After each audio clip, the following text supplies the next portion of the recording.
जय हिंद। देखते हैं एक्सरसाइज 1.4 का क्वेश्चन नंबर 3 है। The following real number have the decimal expression as given below, in each case decide whether they are the rational or not. ठीक है, decide करना है कौन सा रेशनल है और कौन सा नहीं है। तो नोट मतलब irrational. If they are the rational and of the form P by Q, अगर वो रेशनल है और पी बाई क्यू के फॉर्म में है तो what can you say about, तो उनके बारे में क्या कह सकते हैं हम लोग। ठीक है, the prime factor of Q, जो कि प्राइम फैक्टर उसका क्यू निकलता है। तो ठीक है, तो तीनों यहाँ पॉइंट है, एक एक करके सॉल्व करते हैं हम लोग। पहले दे लेते हैं एक नंबर पॉइंट है 43.123456789।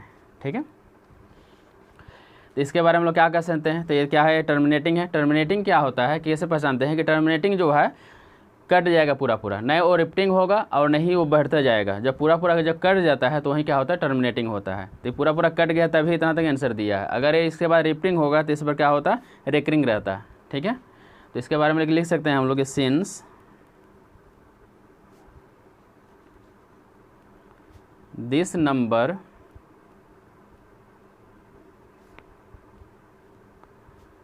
हैज ए terminating decimal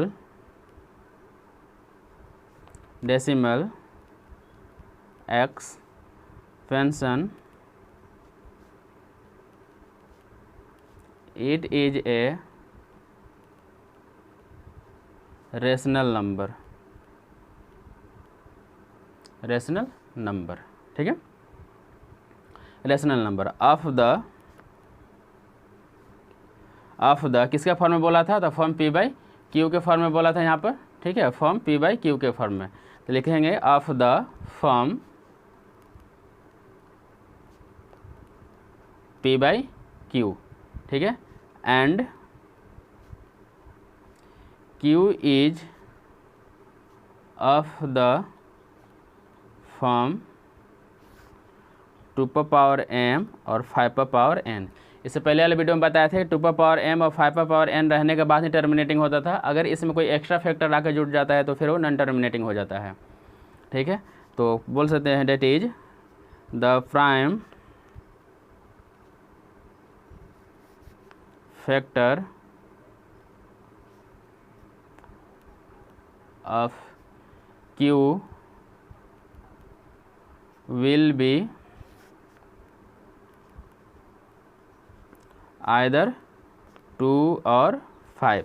तो इसका जो प्राइम फैक्टर आया होगा कि तो 2 आया होगा पूरा पूरा, आ नहीं तो 5 आया होगा, आ नहीं तो 2 और 5 के ठीक है फैक्टर के रूप में आया होगा। ठीक है, तो या बोथ आया होगा, यानी दोनों आया होगा। ठीक है, चलिए देखते हैं 2 नंबर पॉइंट। अब 2 नंबर पॉइंट है। ठीक है, तो इसको लिखते हैं हम लोग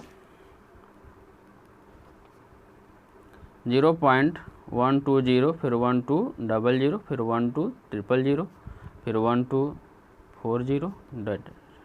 अब देखिए क्या हुआ, बढ़ते हुए जा रहा है, यानी कटने की कोई संभावना नहीं है। जब कटने की कोई संभावना नहीं रहता है तो ये क्या होता है, रिपीट होते जाता है, मतलब कि आगे बढ़ते जाएगा। ठीक है, मतलब उसको रिपीट नहीं होगा, बढ़ता हुआ चला जाएगा। ठीक है, 4 0 है, फिर 5 0, फिर 6 0, फिर 7 0। तो इस टाइप का जो भी रहता है वो इरेशनल रहता है। ठीक है, तो इसके बारे में लिखते हैं हम लोग कि द डेसिमल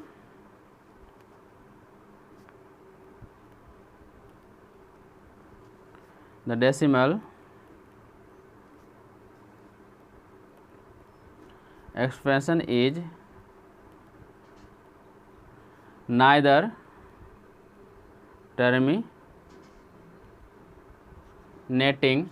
terminating और nor requiring। ठीक है, ये नहीं टर्मिनेटिंग है और नहीं नॉन टर्मिनेटिंग के रूप में आ सकता है। तो इस क्या होता है, इरेशनल नंबर होता है। बोलेंगे देयरफॉर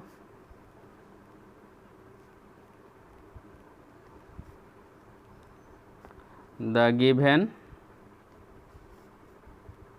नंबर, जो नंबर गिवन है, इज एन इरेशनल नंबर। तो कौन सा नंबर है, इरेशनल नंबर है।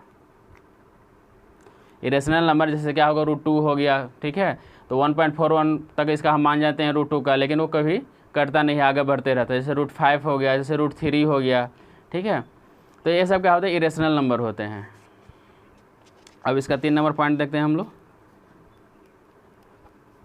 3 नंबर पॉइंट है 43.1 2 3 4 5 6 7 8 9, ठीक है, ए रेकरिंग। अब देखिए इतना लिखने के बाद ए रेकरिंग दे दिया है, इसका मतलब होता है कि 9 के बाद ये फिर से 1 2 3 4 5 से शुरू होने लगा होगा, यानी रिपीट करने होगा।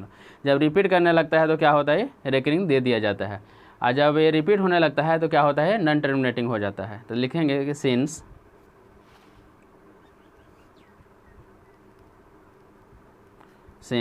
The decimal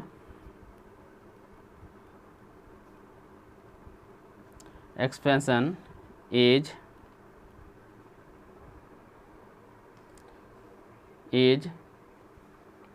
non-terminating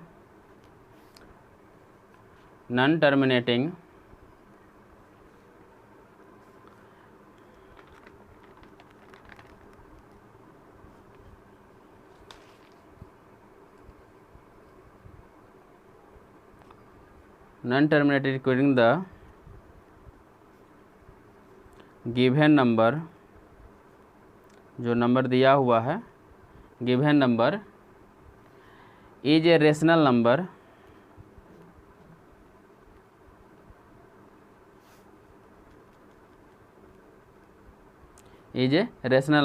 of the form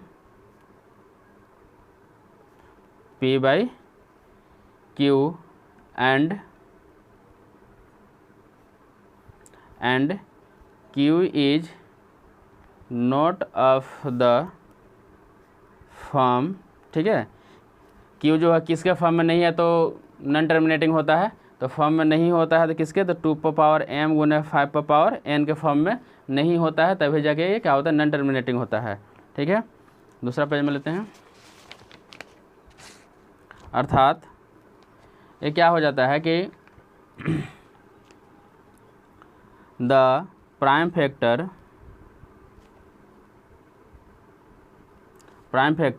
of Q will also have a factor। तो नॉन टर्मिनेटिंग क्या होता है, 2 और 5 हो सकता है, चाहे सिर्फ 2 हो सकता है, लेकिन एक अदर फैक्टर जरूर होगा, ठीक है, तभी जाकर नॉन टर्मिनेटिंग होता है। तो Q will also have a factor other than, ठीक है, किसके अलावा हो सकता है, तो 2 और 5 के अलावा कोई एक तीसरा भी फैक्टर होगा। इसके बाद हम लोग आगे के चैप्टर देखेंगे, ठीक है। ये चैप्टर यहाँ ही समाप्त होता है। मिलेंगे फिर नेक्स्ट वीडियो में। जय हिंद।